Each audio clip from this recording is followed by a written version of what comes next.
Again, the king of Bashan recounted the course of events, concentrating on the details surrounding Aqhat's murder. And we have to find him and bury him before the equinox, he concluded. Baal said, Aqhat swore before the eight-winged throne that she would not kill Aqhat. But there was no mention of not eating him.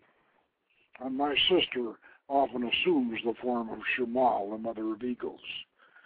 Shumal is the only bird large enough to devour an entire human body with all its bones.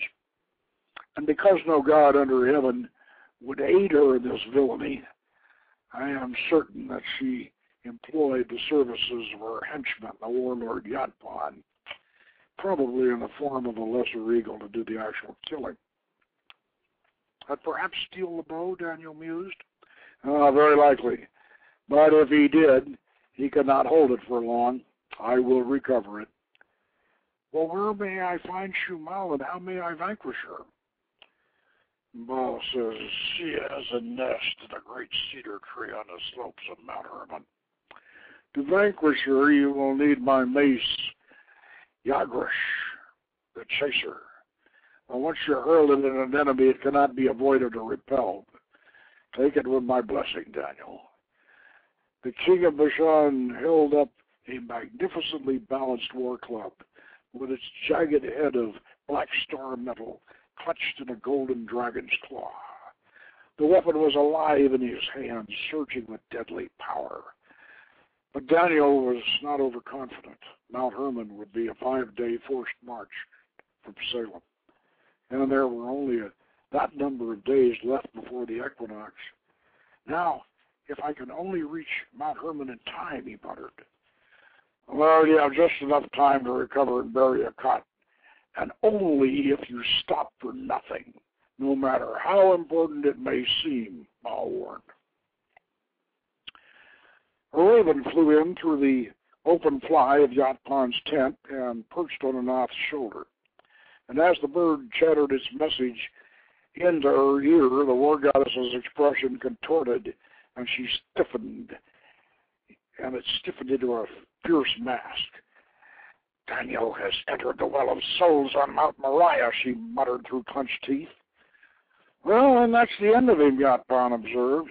Not while he wears Hell's eight-winged medallion. The gods continue to conspire against me. Could he raise Baal? Could a mere human do that? She shook her head. No, but he could bring back one of Baal's weapons. Sound your war horn. Gather your host for a great battle while I summon the mother of eagles. Yatpan strode out of his tent, took up his trumpet, and blew a mighty blast that carried to the furthest reaches of the broad valley. From 1,000 black tents his warrior tribesmen swarmed forth and rushed to the center to stand by their goddess's red skull standard. Anath mounted to the crest of a pinnacle of rock and blew a shrill whistle. And before the last of Yatpan's warriors reached their battle formations, Shumal, the mother of eagles, circled above Anath's head. Shumal, Anath cried out, I command you to fly ever westward, over the sea, toward the setting sun, for 6 days and nights. Upon the 7th day you may return. Now go! The giant sea-eagle shrieked acknowledgment. She wheeled to the west and flew away toward the seacoast. Having thus sent the last remains of Aqhat beyond the reach of King Daniel, Anath surveyed the black-robed and red-veiled ranks of ferocious O.T.A tribesmen gathered about her gruesome standard. She put her words into Yatpan's mouth as he shouted his orders. The whole kingdom of Bashan is ready to fall into our hands like a ripe fig. We march to Runyon for battle and for siege, and a talent of gold to the man who brings me Daniel's queen. King Daniel, wearing the leather armor and headdress of an Egyptian courier, rode his exhausted horse into the remount station at Beth Shan, 2 leagues south of Runyon. It was there that he met the first refugees fleeing from Bashan. Without his kingly beard and with his clean-shaven face framed in the striped headcloth, no one recognized him. They took him for an Egyptian army officer, and they were thus anxious to report the seriousness of the situation. The Suteans have laid siege to Hiram, a merchant said. I could just got out in time. Is the city well defended? Yes, but the well outside the walls has been captured, and the cisterns within are almost empty. Hiram can hold out only a few more days. What of the queen? Daniel asked. Yatpan promises that he will spare the lives of all within Hiram's walls if she delivers herself to him. Otherwise, he vows that every man, woman, and child shall be put to the sword. A wounded Bashanian soldier leaning on his crutch added to his comment. Well, she ought to give herself up. Our king deserted her and all the rest of us. We have no one left to rule the kingdom, so what's the point of fighting? Daniel tried not to show emotion. This was what Baal had warned him against. He set his jaw and hardened his heart against the urge to make a pointless sacrifice. There was one day left before the autumn equinox. He would ride clear of Hiram and press on to Mount Hermon. Shadows lengthened over the towers and battlements of King Daniel's fortified city. In the royal bedchamber of the palace, Queen O.T.A reclined on a couch. As a serving maid massaged her body with scented oil, another servant laid out her most precious jewelry and her finest gown. Her handmaidens had bathed the queen with damp towels because water was now more precious than gold. Never had she been more beautiful or sadder in her heart. Her daughter Pugat entered, carrying a tray with a goblet. She hurried to O.T.A's side. Mother, I know what you intend, and I beg you to reconsider. It's too late. I have already sent a messenger to the warlord of the Suteans. He expects me at midnight. Pugat motioned for the servant girls to leave the room. When they were gone, she said, "Let me go in your place." O.T.A shook her head. Even if I cared so little for you that I could permit such a sacrifice, it would accomplish nothing. Yatpan will be satisfied with no less than the queen. It is more a matter of state than of passion. Yatpan boasts that he killed my brother while in the shape of a hawk. That is also a matter of state and of passion. Well, your passion is for vengeance, her mother whispered. Like your father, I too have sworn an oath. And then Pugat changed the subject. How will you endure Yatpan's touch? O.T.A said, I shudder at the thought.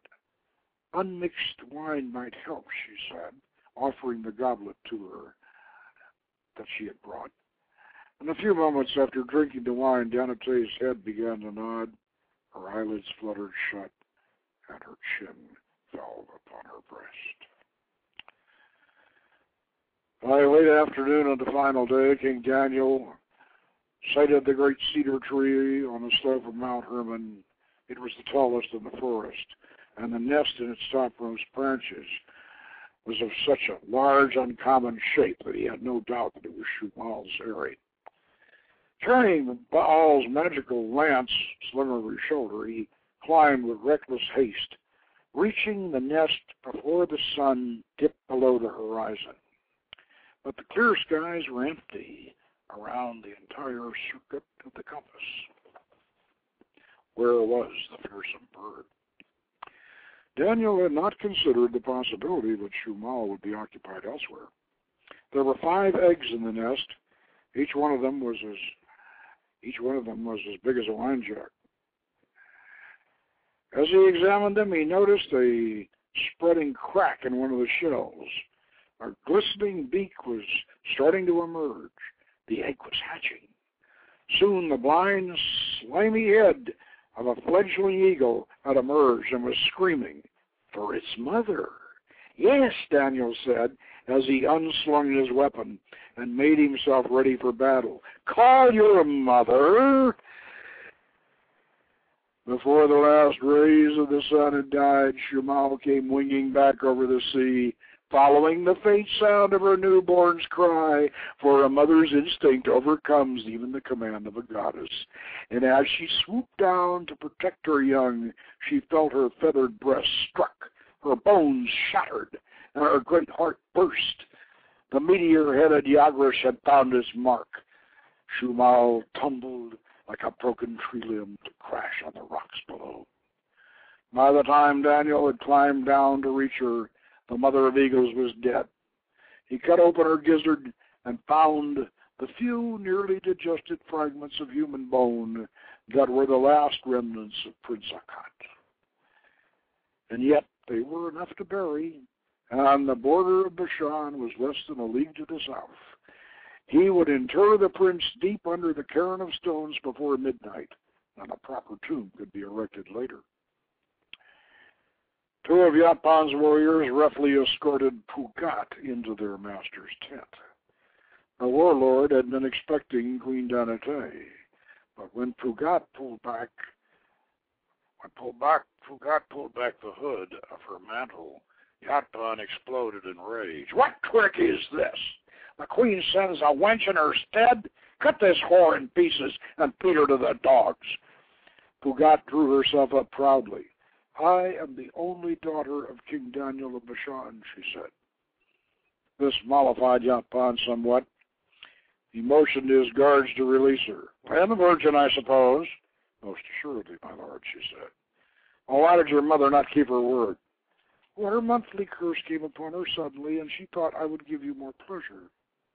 Yatpan poured a large measure of wine into his goblet.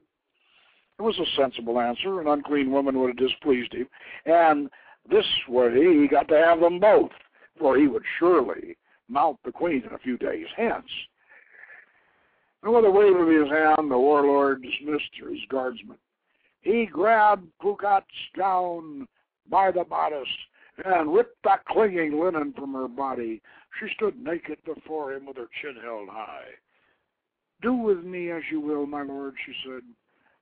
Yatpan voiced a harsh laugh. "Oh, I will," he said, seizing her by the hair and forcing her face down over a saddle. "I will indeed."